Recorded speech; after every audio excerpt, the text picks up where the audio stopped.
कुछ रोग ऐसे होते हैं जिनका साइंटिफिकली कोई ट्रीटमेंट नहीं होता है, लेकिन उसका रख रखाव अच्छे से करने पर वो रोग बढ़ता नहीं है, एज इट इज बना रहता है। और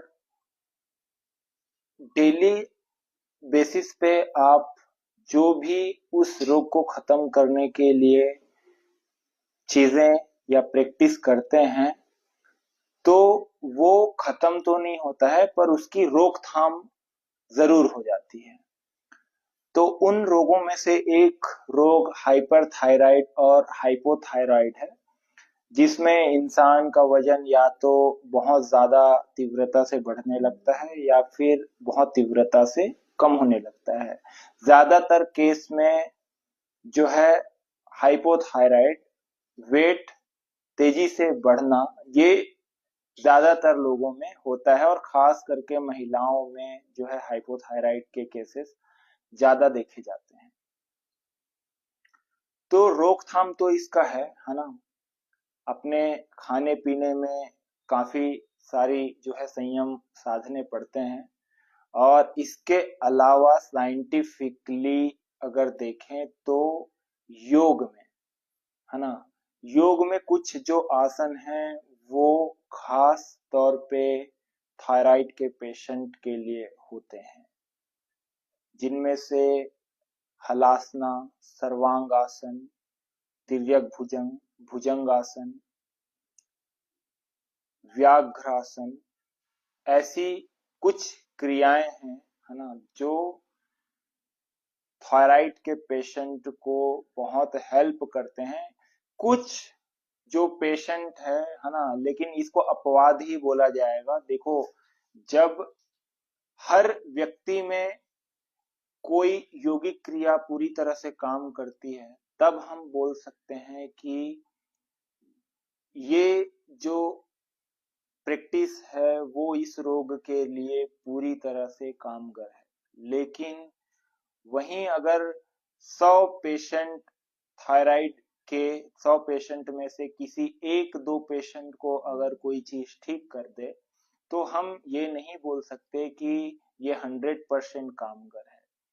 तो कहने का मतलब सिर्फ और सिर्फ इतना है कि देखा गया है कि कुछ व्यक्तियों में जिनको हाइपोथायराइड या हाइपरथायराइड रहता है, उनके में योगिक क्रियाएं बहुत ही सकारात्मक प्रभाव डालती है, और कुछ लोगों में, गिने चुने लोगों में, उनका थायराइड पूरी तरह से खत्म भी हो जाता है। कंट्रोल तो निश्चित रूप से होता है ना, और रोकथाम होना आम बात है।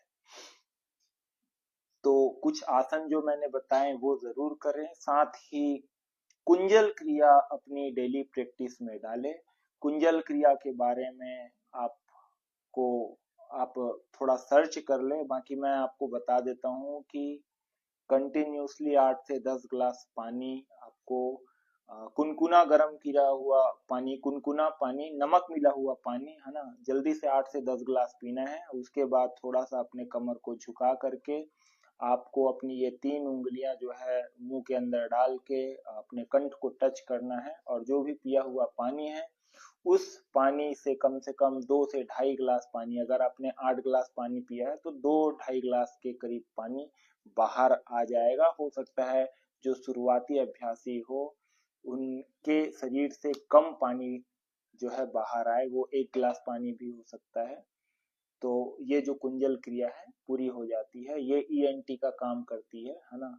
और साथ में ये जो है आपके थायराइड के लिए बहुत अच्छा है, वेट लॉस के लिए भी बहुत बढ़िया होता है।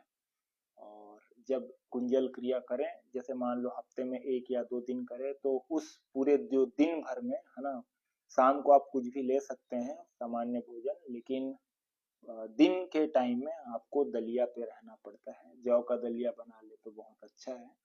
तो इतना क्रिया करने के बाद जो है आपका थायराइड कंट्रोल में आ जाता है, और थायराइड बढ़ता नहीं है, सबसे बड़ी बात है ना, क्योंकि कुछ चीजें हैं जिनको हम जब खत्म नहीं कर पाते, तो बहुत आवश्यक हो जाता है कि हम कम से कम रोकथाम करें, है ना। रोकथाम भी अपने आप में एक बहुत बड़ी उपलब्धि होती है। तो ये 2 चीज आप जरूर करें, जो मैं आसन किया और देखो, पूरा एक 40 मिनट की योगिक प्रैक्टिस के बाद जब आप प्रॉपर जो आपका थायराइड है उसको रोकने के लिए जो योगा आसन मैंने बताए वो करें तो वो और ज्यादा लाभप्रद होता है। क्योंकि देखिए, कुछ रोग जो है ना शरीर में मनोकायिक भी होते हैं, मतलब शरीर में वो दिखाई देते हैं पर उपजे वो मन से होते हैं। तो योग क्या करता है ना, मनोकायिक रोगों को ठीक करता है। जो आपके मन में रोग बने हुए हैं, मन में मतलब देखो, जैसे डर भी मन से ही उपजता है, ठीक है। अगर सामने रस्सी हो और आप उसको सांप समझने की भूल करने लगे, तो आप जाकर उसके पास या फिर टॉर्च मारकर देख लो ना, आपका डर खत्म हो जाएगा। सांप होगा तो आप उसको निकालने का कुछ प्रयास करेंगे, रस्सी होगा तो आपका डर वहीं पर खत्म हो जाएगा।